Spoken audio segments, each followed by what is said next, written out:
Welcome back my another blogs. और सभी को राधे राधे। आप सब कैसे हैं? आई होप सभी ठीक होंगे और मैं यही दुआ करती हूँ कि राधा रानी हमेशा आप की कृपा बनाए रखे।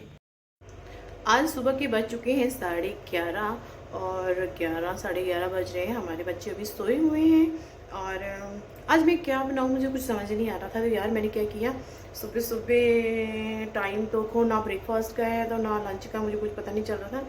तो मैंने अपने हस्बैंड जी को पूछा कि आप क्या खाओगे। उन्होंने बोला जो आपकी मर्ज़ी है। तो मैंने सुबह सुबह बना दिया है मटर पुलाव और साथ में दही है, चटनी है और थोड़ा सा सैलड है, क्योंकि मेरे हस्बैंड आज बहुत दिन हो गए खाना नहीं खा रहे हैं तो उनको सैलड में ज़बरदस्ती खिला रही हूँ। सो गाइस, मैं एक बात बता दूं कि जो लोगों की सोच होती है ना, वो हमेशा लोगों की, मैक्सिमम लोगों की नेगेटिव सोच होती है। कम लोग होते हैं जो पॉजिटिव सोचते हैं, वो कुछ लोग होते हैं जो ज़्यादातर नेगेटिव ही सोचते हैं। तो हमेशा मैं ये लोग को कहती हूँ कि पॉजिटिव सोचिए, नेगेटिव नहीं। तो सो गाइस, ये रहे मेरे हस्बैंड और जानना, ये रहे मेरे हस्बैंड और इन्हीं से मेरी सुबह है और इन्हीं से मेरी शाम है। सो गाइस, इंसान को ये सोचना चाहिए आपकी खूबसूरती कहाँ पे है। तो माना कि मैं खूबसूरती की बहुत ज़्यादा दीवानी हूँ, लेकिन मेरे हस्बैंड जितना मुझे कोई अच्छा नहीं लगता है। लेकिन एक चीज़ आपको बता दूँ कि यार, खूबसूरती आपके नज़रिए में होनी चाहिए तो दूसरा इंसान आपको खूबसूरत लगेगा ही लगेगा। अगर आपकी नज़रिया ही गलत होगा तो आपकी खूबसूरती कहीं नज़र नहीं आएगी।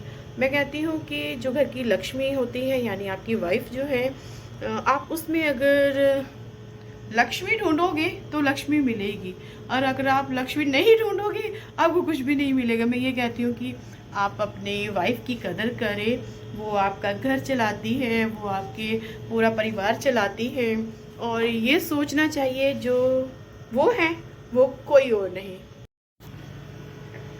मैं आपको एक बात कह देना चाहती हूँ कि इंसान को हमेशा कदर करनी चाहिए अपनी बीवियों की, अपनी बहनों की, और सबसे ज़्यादा अपनी माँओं की, जिन्होंने आपको जन्म दिया है, जिनके लिए आप टाइम पे नहीं निकालते हैं। और माँओं का दिल होता है कि वो ये सोचती है मेरा बच्चा कब घर पे आएगा, पता नहीं कहाँ पे है। उनके पास 2 पल उनकी गोद में लेट जाओ, आप जितने भी बड़े हो, चाहे आप 20 के हो, 30 के हो, 40 के हो, 50 के हो। मैं कहती हूँ कि एक बार अपनी माँ की गोद में लेट के तो देखो, कितना सुकून मिलता है, कितना प्यार मिलता है। माना कि बीवी बीवी है, मगर बीवी से भी कोई ऊपर है, वो है आपकी माँ। और मैं यही चाहती हूँ कि अपनी माँ की कदर करें, क्योंकि मैं शुरू से हमेशा बड़ों के बीच में रही हूँ। क्योंकि मुझे दादा दादी, मेरी दादी मुझे बहुत प्यार करती थी, क्योंकि भगवान की दया से मेरी आंखें बहुत अच्छी थी। लेकिन अब तो मेरी आंखें ख़राब हो चुकी हैं, बहुत बार ख़राब हो चुकी है। और जो मेरी दादी ने मुझे छुपा के रखती थी, क्योंकि मेरी आंखें बहुत ज़्यादा अच्छी थी। तो अब वो नहीं रहे इस दुनिया में, लेकिन कभी कभी फील होता है उनके बारे में, क्योंकि वो हमें सबको प्यार करते थे। हमारा बहुत बड़ा परिवार है, हम राजपूत फैमिली के हैं। आपको पता है राजपूत फैमिली कैसी होती थी, क्योंकि उनका बहुत ज़्यादा डर होता था बड़ों का, और आज भी है। मेरे भाई मुझसे छोटे ज़रूर हैं, लेकिन कभी कहीं ना कहीं उनका भी डर है। आपको पता है वो कैसे होते हैं।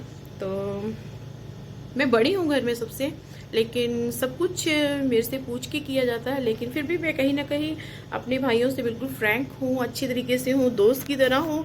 और मेरे भाई हमेशा मेरे साथ एक सपोर्ट की तरह खड़े होते हैं, क्योंकि अगर मुझे कभी भी कुछ ज़रूरत पड़ती है या कुछ भी होता है तो बिना कहे वो समझ जाते हैं। मेरे छोटे भाई और मेरा बड़ा भाई, ज़्यादातर मेरा छोटा भाई मेरे साथ रहता है और मेरे पास आके ज़्यादातर वो पास आता है, मेरे पास डेली चक्कर लगाता है। वो मेरी फीलिंग्स को 1 मिनट में समझ जाता है कि मुझे क्या चाहिए क्या नहीं चाहिए। तो वो बिना कहे अगर मुझे कुछ चाहिए होता है तो वो मुझे फटाक से ला के देता है। तो मैं कहती हूँ कि भगवान सबको ऐसे भाई मिलने चाहिए, सबको ऐसे माँ बाप मिलने चाहिए। और मैं सबको यही कहती हूँ कि प्लीज़ हाथ जोड़ के कहती हूँ, माँ बाप की कदर करें। और मैं बार बार कहती हूँ, क्योंकि ज़िंदगी में ना माँ बाप दोबारा नहीं मिलते हैं कभी भी। और यही कहूँगी कि प्लीज़, बुजुर्ग हैं कैसे भी हैं, जन्म आपको आपकी माँ ने ही दिया है, कोई और आके बाहर से वाला जन्म नहीं देके गया आपको। तो यही कहूँगी, हाथ जोड़ के कहूँगी, प्लीज़ अपने माँ बाप की कदर करो, कदर करो। कहीं ना कहीं मैं अपने बारे में ज़रूर बताऊँगी आपको, क्योंकि अभी वो वक्त नहीं आया जो मैं अपने बारे में आपको बता दूँ। जिस दिन वो वक्त आएगा तो मैं आपको अपने बारे में बताऊंगी ज़रूर कि मैंने क्या कुछ किया है और क्या कुछ सहन किया है ज़िंदगी में, और कितना मैंने ज़िंदगी में मतलब कि दूसरों के लिए ज़िंदगी जी है। मैंने अपने लिए नहीं, दूसरों के लिए ज़िंदगी जी है। और ज़िंदगी का मतलब यही होता है। एक मेरे भाभी थे जिन्होंने मेरी शादी इनसे करवाई थी, और मेरे हस्बैंड, सच कहती हूँ, मेरे लिए अगर कोई भगवान है तो वो मेरे हस्बैंड है, मेरे माँ बाप हैं। क्योंकि मेरे हस्बैंड मुझे पूरा समझते हैं। बेशक मुझसे 10-15 साल बड़े होंगे, लेकिन मेरे हस्बैंड जैसा कोई नहीं है, क्योंकि वो मेरे साथ चलते हैं। उनको पता है कि मेरी सोच कैसी है कैसी नहीं है। मैं ज़्यादातर दूसरों की मदद करने में ज़्यादा बिलीव करती हूँ, और वो मुझे कभी मना नहीं करते कि मैं क्या कर रही। सो गाइस, गर्मियाँ बहुत ज़्यादा हैं और पराठे वगैरह घट खाएं, और हमने लिया है कस्टर्ड विद आइसक्रीम। और आप लोग भी ठंडी ठंडी चीज़ें खाएं और एंजॉय करें गर्मियों में।